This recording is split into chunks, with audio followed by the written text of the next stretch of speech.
Good morning, everybody. Don't know if you heard the intro music or not. We're a little clumsy We're a this little morning. clumsy this morning. Happy Monday. Yeah, we made a couple of shifts uh, on the platform that we do the broadcast from, and it was like, oh wait, our mics are still muted. It's got us And all out of sorts. it's got us. It's Happy I Monday. think we're live. Somebody, if you can hear us out there somewhere Yeah, in what Michelle calls listener land, listener land. somebody confirm that you're getting our audio. Yeah, just to make sure that we're I mean, we're we're coming going to sit across. It here. looks like we are. But so happy Monday.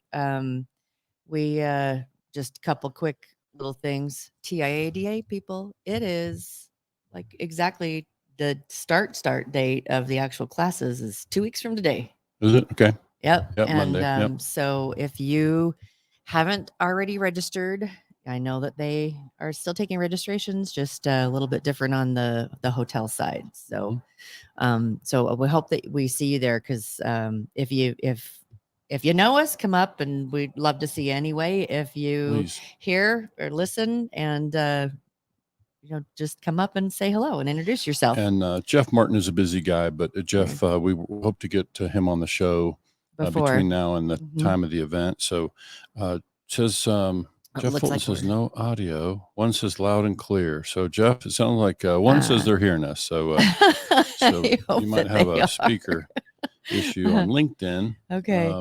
So glad to have you with us, Jeff. So we're just we're getting set up to for the TIADA in 2 weeks. We've got a lot of stuff going on there. We've got a presentation on Monday on business planning. And for those of you that are attending, we're going to get an invitation out, even to our industry friends, colleagues out there, vendors. We would love to have you come sit in on this. And as I've been saying to folks, I think having you sit in there with us for that 50 minutes will give you a much better idea of what it is that Michelle and I teach and who we can help and how we help them. So we would love to have as many folks there as can sit in. And then on Tuesday, I'll be moderating a dealer panel with some dealers from across the country. We've got Florida, South Carolina, and Wisconsin represented on that panel on Tuesday. So please join in. But today we're going to talk about what buy here, pay here is not. We decided though, like over the weekend, that there's some really rich stuff that happens on Facebook every once in a while, and so we thought we'll kind of name it Facebook stories, which I'm sure there are stories on Facebook, but this is the buy here pay here morning show's version of Facebook stories. So what we decided to talk about stemmed from some conversation we had over the weekend about some things that we were observing on Facebook and some dialogue. And so we last night again brought it up. It's like, so what part of this do you want to dial in on? And we thought, let's start with the beginning. Yeah. I mean, I think there's always something. I mean, there are always people, tossing stuff around. And of course, we're members of a couple of private Facebook groups that are buy here, pay here specific, and some leasing groups as well, but or buy here or lease here, pay here, as they call it. So we're members of those groups. So you hear a lot of conversation, and we, in particular, see a lot of questions from people that are clearly new to the business. And so we just know that, there's a ton of stuff to talk about around that. We've got all kinds of things that we can, help to talk about in that context. So one of the things that came up this week was the thing about pay plans for buy here, pay here, and pay plans for salespeople, which really goes to the heart of how buy here, pay here is different. And I got to make sure that we say that, for people who are brand new to buy here, pay here, we think the BHPH Institute that Michelle and I launched last year is a great place to start. It's very affordable. For dealers, there's a course in there called The First 10 Things to Know Before Getting in the Business. And then for others, we've also got a crash course available in there. That's an 8-week crash course, but the BHPH Institute is $29 a month, and you can get in there and learn a lot of the basic stuff. But this question that came up this week was on the subject of pay plans for salespeople, and it just kind of brings to the forefront this thing about how the business is different from retail. For anybody coming from franchise business or retail cash sales, the business is just very different. And we work with a lot of clients who are doing that, and they so often struggle to kind of make that shift. Yeah. I remember we were with a client, a couple of years ago, and really heavy in the retail space.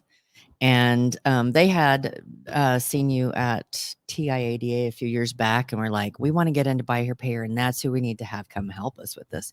And that I was really, really, really, really new to buy here, pay here. And so as we went on this visit, and Jim started talking to the team and started in on this subject specifically, and it was really interesting to watch, like, the faces look like, okay, I'm trying to understand this, and like a light bulb went off. Right. That they understood, wait a second here, this is not retail. This very is different. very different than retail. And it was like, oh, so that's Well, that. having said that, we witnessed them make that shift. I mean, Mhm. the light bulbs going off, as you said, but yet they They still, to this still day, are struggle. still struggling. Yeah. And that's what I Yeah. mean by some people just have trouble adapting to it, because you have this mindset in retail. It's go, go, go.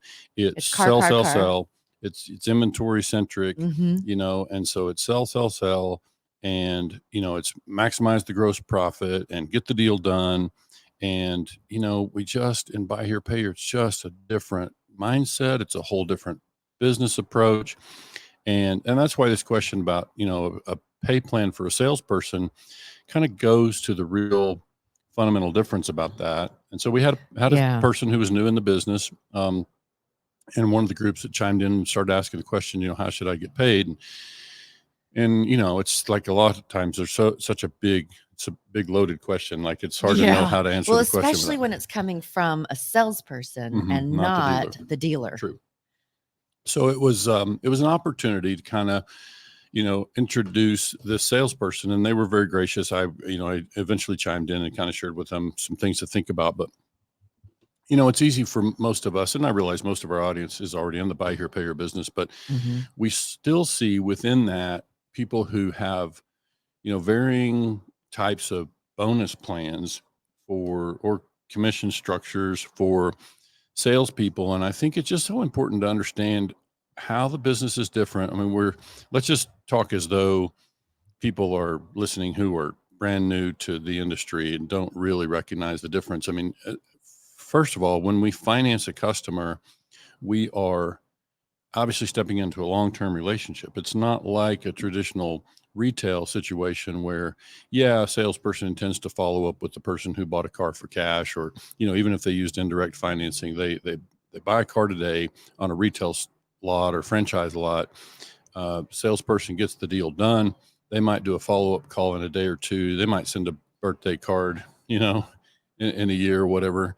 But that's a very different relationship. In our case, we're financing a customer with poor credit. We're often agreeing to do that with a small to medium-sized down payment. And so we're taking a good deal of risk. And we don't yet know how that loan is going to perform. And so the thing that's especially problematic about bringing people from retail is, if I just, let me be a buy here, pay here dealer for a minute, and I hire somebody who's got retail experience. Now they join our team, and they are, in their kind of retail mindset, trying to get the deal done. Well, what have they learned to do through the F&I departments, in the franchise or new car stores or used car departments? They're trying to stretch the deal to get done. And you people that are out there maybe listening who are indirect lenders, you have to accept the fact that, salespeople in F&I departments, they stretch the customer's application to make the customer look better.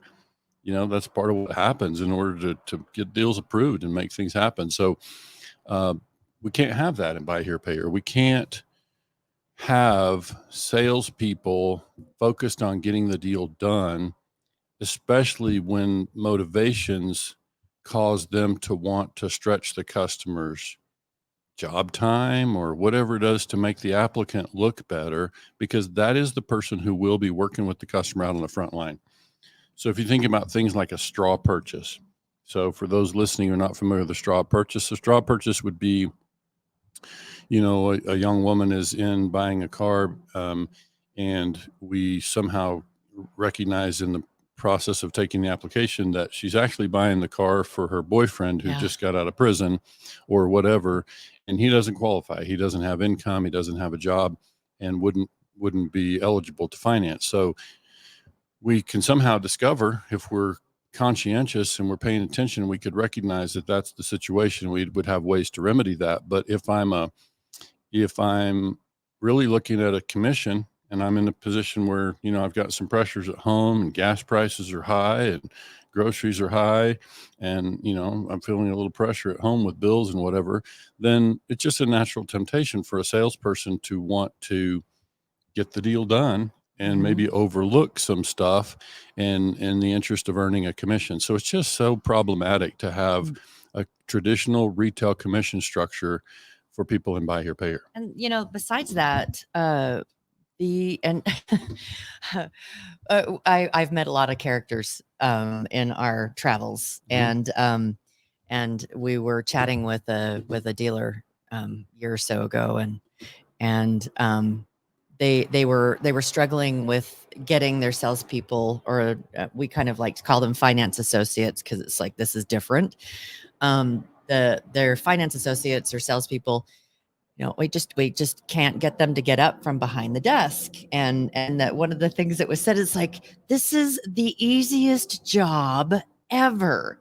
And I think that's one of the things that's true, is that in a regular retail situation is you have more competition. Right. You have, and so they've got to turn on the charm. They've got to turn on their sales abilities to get someone to sign the dotted line. And buy here, pay here, your customer is so different. And so if they were using those same, it's like, boom, boom, boom, boom. Yeah. And it's like, but you're not getting all of the stuff that we need in the process, because they're just following the same old playbook from the franchise dealership down the road, and it's a different playbook. It really is. And so, I think it's an interesting thing to examine, because you hear dealers, like within our Facebook circles, you hear dealers who have a different idea about that. And look, that's the nature of buy here, pay here. You got all these different business models and business approaches. But I'm going to throw a poll out. You can help me remember when we wrap up. I'll put a poll out there in our Facebook groups about, how difficult do we view the role of a buy here, pay here salesperson? Because I bet that answer varies a little bit. Well, it depends on because every single dealership is a little bit different about what responsibilities they might have. I mean, we've been in dealerships where the salesperson is also the collector. Yeah, or but that's different. I would just say if it's just a salesperson, that's their only role, and their real responsibility ends once the customer takes delivery, then let's talk about how difficult that job is.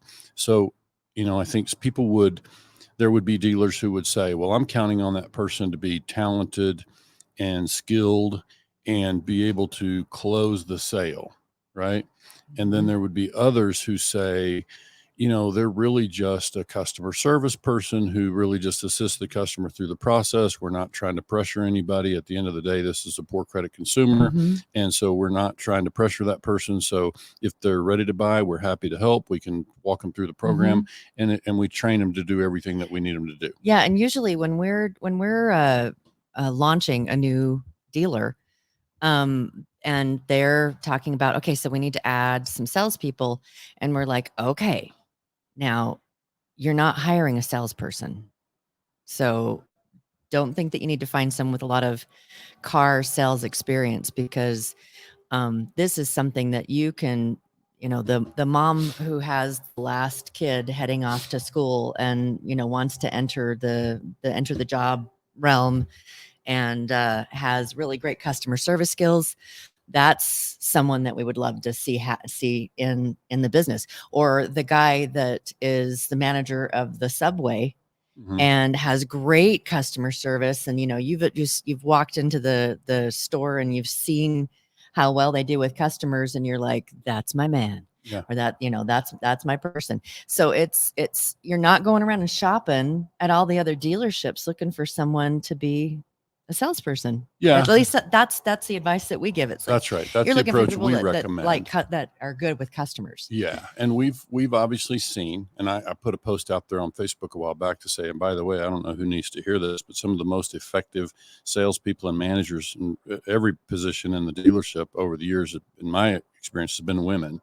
So I don't know, sometimes We're not advocating that you only hire, right, but and we're also not making a political statement, but we just know in our travels we hear people talk about our car guys, or whatever. Like, what about our car women? Because there are women out there who are really great at this position. But when we think about what buy here, pay here is not, it's not retail. It's just not all the stuff that we know. It doesn't mean, I always tell dealers, it doesn't mean if you're coming from franchise or independent retail that there won't be things that you've learned over there that you won't also use to your advantage. And buy here, pay here, you can.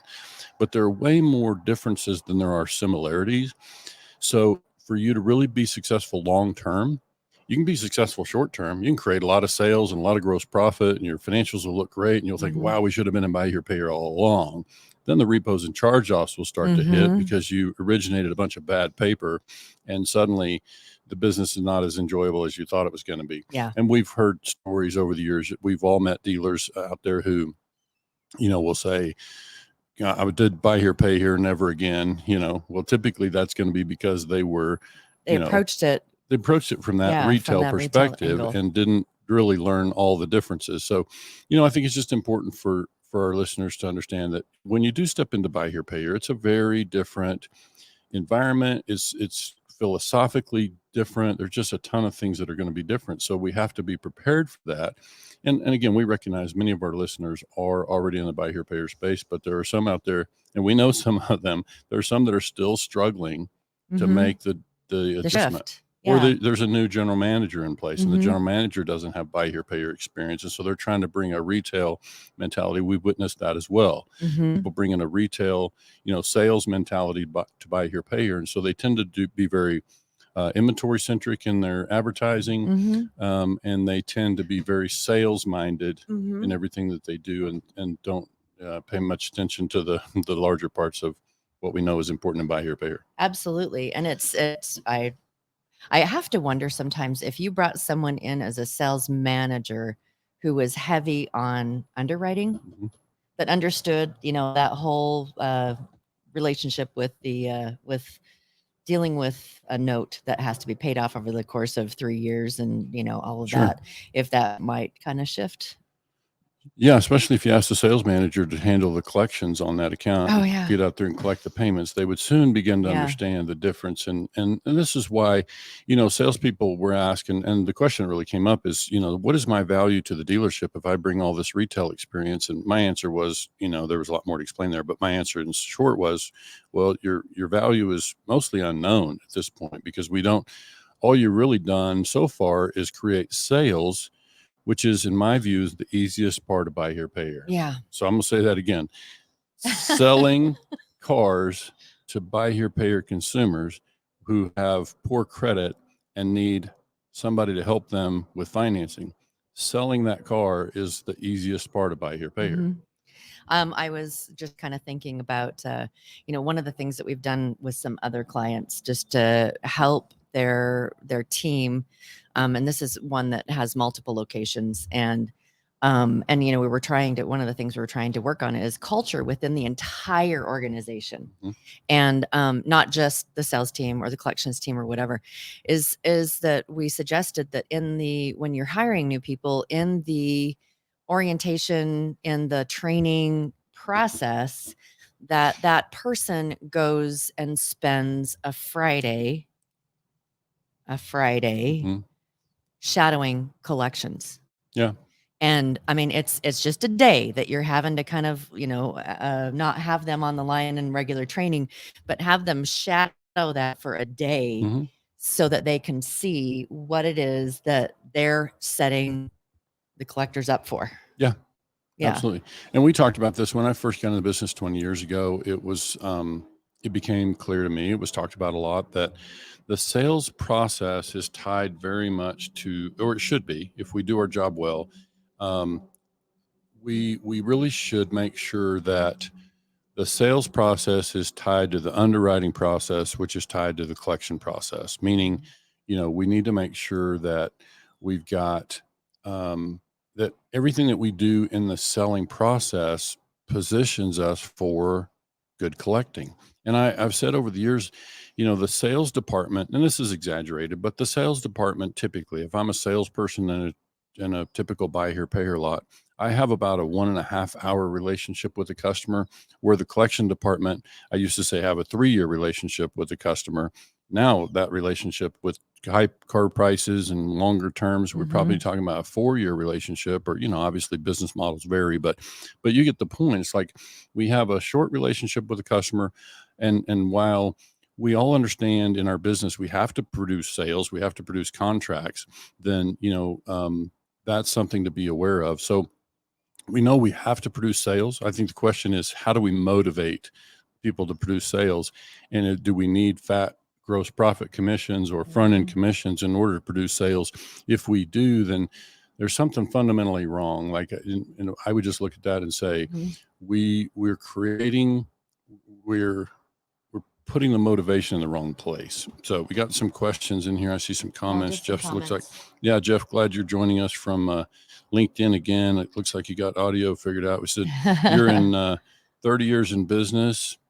Nice. Very good. So Jeff says he's got a large business after 30 years. And so he obviously understands and probably would confirm many of the things we're talking about, because you just see that it's part of the thing. And we saw others out there commenting about how, that you can spread commission. One thing you can do is we're happy to see salespeople make a nice commission for their role.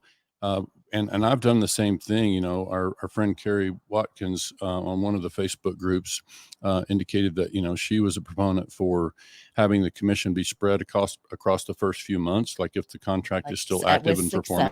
Yeah. Right. So at least that shifts, you still pay a commission, but at least it shifts to ongoing performance. I've had commissions set up for people, and we do, by the way, always recommend to our clients a longevity bonus. I was about ready to mention that. Yeah. So it's something we typically recommend it in lieu of a Christmas bonus. Like, it's basically something that we would suggest that dealers think about incorporating a longevity reward for people who stay with us. And in this day and age, that's important. It's the salesperson stays with us, and how many clients or how many customers are still on the books. Right. So they get rewarded based on whatever contracts they originated. When those contracts are still active at the end of November is what we recommend, then that's what drives the Christmas bonus. And so now you're starting to shift at least part of the compensation to longevity, and helping the salesperson understand that it's not, I think the way I said it to the person in our Facebook group last week was that, it's not what we sell, but it's what stays sold. What stays it's stuck. kind of, it's how many contracts stay with us. Because again, getting the customer to agree to buy the car is not the hard part. It's getting them to, it's getting the deal structured well. That is a role, by the way, that I think our salespeople can do for us. It makes a big difference, is being careful and thoughtful about the way they structure the deal, because they will have influence over that part of the process. The customer will agree to more Almost payment, anything, to more car than what they can really manage. And so sometimes it's on us as salespeople to make sure the deal is a good fit for the customer. And so in that way, they can have an impact. And by shifting some of the compensation to a longevity reward, then, they're reminded at least once a year. And as they see that bonus grow every year, they realize, oh yeah, by staying with the company and by producing contracts that stay on the books, that do well in the collection department, then now I'm increasing my value. Yeah. Right? And just like, how retail sales and buyer payer sales are different, we've suggested with some of our clients to have a different commission structure than in a regular retail sales, because it is different. Sure. And one of the things we've suggested, and everyone has their own way of doing business, and there's no wrong way. Well, there's no yeah, just one right way. I think that there are some ways that it's like, oh, that's not working very well. Mm-hmm. But one of the things we've suggested with some of our clients, especially if they're struggling with the team understanding the whole team mentality, this is a team effort, is having a bonus pool. Now the longevity is different, but the bonus pool it's everybody celebrating the success of the entire portfolio. Right. And that's getting into a team approach, which that came up a little bit in some of the discussion that we had last week. That came up a little bit as well, and that's a whole separate subject for us to take on, in a future episode. The great Tommy Brandis. Can I share this? Yeah, I'm gonna you post just it. click it on it.